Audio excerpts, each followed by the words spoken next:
Namaste everyone, this is Dr. Rama. Today we are in the kitchen of my house. Now you all may be thinking whether I am going to take any cooking class today, but no. आज cooking class नहीं लेना है. आज ये kitchen में आके हमें ये सोचना है कि कोई ऐसा चीज मिल जाए जिससे हम अपना लाइफ प्रोसेस के कोई इवेंट को एक्सप्लेन कर सके. और देखिए हमें क्या मिला है. I have got a packet of noodles in front of me. Now इसको मैंने चूज इसलिए किया क्योंकि काफी हद तक कोई एक लाइफ प्रोसेस को ये एक्सप्लेन कर देगा. अब ये पैकेट को we can take example of ourselves. हम अपने आप को इस पैकेट से तुलना कर सकते हैं. ये एक पैकेट है जो हमारा बॉडी को सिग्निफाई कर रहा है. अब इस समय हो सकता है हमारा बाहर से ये बॉडी काफी अच्छा दिख रहा है, काफी लुक्रेटिव दिख रहा है, काफी शांत दिख रहा है, लेकिन अगर आप इसको टच करिएगा इसके अंदर कुछ ना कुछ हार्डनेस है. मतलब उतना जितना बाहर से ये दिख रहा है उतना ये अच्छा फील नहीं हो रहा है. तो क्या है ये फील क्यों नहीं अच्छा हो रहा है, इतना हार्डनेस इसमें क्यों है? क्योंकि इसके अंदर कुछ ना कुछ प्रोसेसेस आपस में मिले हुए हैं और वो हमें रिवील करना चाहिए. और वो रिवील करने के लिए हम ये पॉकेट को खोलते हैं. अब जब हम ये पैकेट को खोलते हैं इसके अंदर आपको एक नूडल्स निकलते हैं क्योंकि ये नूडल का पैकेट था. अब नूडल्स में आप देखिए इसमें बहुत सारे लंबे लंबे नूडल्स हैं जो आपस में जुड़े हुए हैं. अगर हम ये अपने जिंदगी से इसको हम अगर कंपेयर करें then we can think that this is nothing but a mess up of our some of the processes. जैसे हमारा ईगो प्रोसेस, हमारा थॉट प्रोसेस, हमारा एक्सपेक्टेशंस, हमारा बायसेस इन लाइफ और हमारा कुछ डिसीजंस. ये सभी चीज जब एक साथ मिल जाते हैं या मिक्स हो जाते हैं then it comes into this state. ये स्टेट जो कि हमारे बॉडी के अंदर था, जो हमें दिख नहीं रहा था, लेकिन जब हमने रिवील किया तो ये स्टेट हमें देखने को मिला.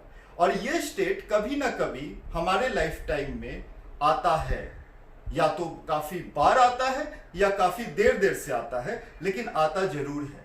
तो इसको सॉल्व करने के लिए we have to find a solution.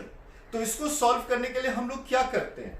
We take a glass of water, we take a glass of water and we try to pour this in a container.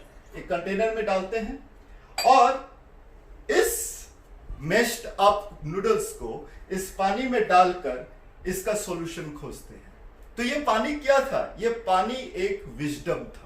एक विजडम यानी कि आपका एक सोच जो कि आप अपने एक्सपीरियंसेस और थॉट प्रोसेसेस से लाएंगे और आप इसको सॉल्व करने का कोशिश करेंगे. लेकिन उसके लिए आपको कुछ कठिनाइयां का सामना करना पड़ेगा. क्योंकि सबसे पहले आपको जब भी आप ये पानी को हीट करेंगे तो ये आपको उतना ज्यादा इंटरेस्टिंग नहीं लगेगा जब आप ये सॉल्यूशंस खोजेंगे. लेकिन with this test of time और flame and the wisdom that is water, if you dip yourself in it, what you will find? You will find some solutions coming out. And what are those solutions? आप अगर यहां पे देखिएगा, आप देखिएगा कि धीरे धीरे ये जो स्ट्रैंड्स है ये आपका पानी को सोखेगा, यानी कि it will soak water in it. And once it soaks water in it, what we will find? We will find the hard quality, यानी कि इसका जो हार्डनेस है, इसका जो क्वालिटी था, इसका जो कैरेक्टर है, उसमें काफी चेंजेस आने लग जाएंगे और धीरे धीरे आपको इसका सॉल्यूशंस आपको मिलने लगेंगे. यानी कि आपको एक ऐसा चीज सामने आएगा जिससे आपको लगेगा कि अरे ये इतना इजी था. Now look at this cooking of the noodles. What you find now, I can find there is some change in color of the noodle. The water is getting inside the noodle strands. ये strands कुछ नहीं था, ये आपका intermingling of ego था, intermingling of thought processes था, intermingling of expectations था, जो आपको लगता था कि इसका कोई solution या ये problem का solution नहीं निकल सकता है. लेकिन आपका motivation और आपका पहल से हमने इस पैकेट को खोल के रिवील किया और इसको पानी यानी कि विजडम में डुबोया और with the test of time that is the flame हमने इसका सॉल्यूशन को निकालने के लिए जो हार्डशिप्स है उसको हमने सामने उसको हमने झेला, और वही चीज ये नूडल्स झेल भी रहा है। इसको हो सकता है पसंद नहीं आ रहा होगा, लेकिन subsequently you can see that these noodles are getting softer. Now this has gone softer and softer and softer, and finally what I found that these strands have become totally separated from each other. अब देखिए ये strands काफी एक दूसरे से खुलने लग गए हैं, आपस में मिलके ये लोग एक नया चीज ही बनाना चाहते हैं।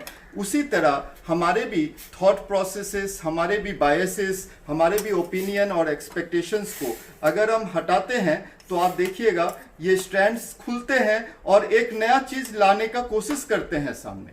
अब समय के साथ इसमें हम लोग कुछ एक मसाला भी डालते हैं जो कि आपके लाइफ में आते हैं। अब ये मसाला जब हम डालते हैं, what do you mean by this masala? Now masala is nothing, M stands for motivation, यानी कि आप कितना मोटिवेटेड हैं अपने प्रॉब्लम्स को सॉल्व करने के लिए। A स्टैंड्स फॉर एडेप्टेबिलिटी, यानी कि आप कितना एडेप्टेबल हो रहे हैं उस सिचुएशन या प्रॉब्लम्स को सॉल्व करने के लिए। S होता है स्पिरिचुअलिटी। स्पिरिचुअलिटी मतलब होता है कि सिर्फ सॉल्यूशंस मैटेरियलिस्टिक वे में नहीं निकालना है, आपके कैरेक्टर, आपके पर्सनालिटी को पकड़ के निकालना है। तो that is known as S, and then comes the A again. A is acceptability. आप ये प्रॉब्लम को सॉल्व करके जो सॉल्यूशन निकलेगा उसको कितना एक्सेप्टिव कर सकेंगे।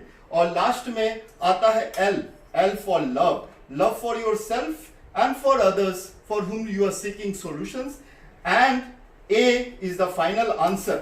फाइनल आंसर मीन्स जब आंसर जो आपको मिलेगा, जो सॉल्यूशन आपको मिलेगा, that will be completely different from what we found inside our body when we first opened the packet. Now what is the problem or the solution which we have got? Just look at this, what we are going to show it there. Just take a look on this plate and you will find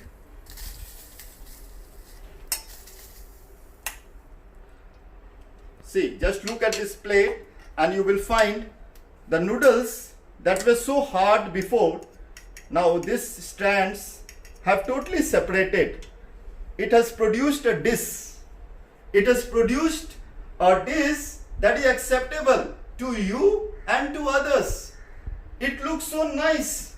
Now this is what we call as problem seeking behavior. We should solve the problems. We should separate the strands of all the things that are there inside your body so that you look more palatable, you look more better in the society.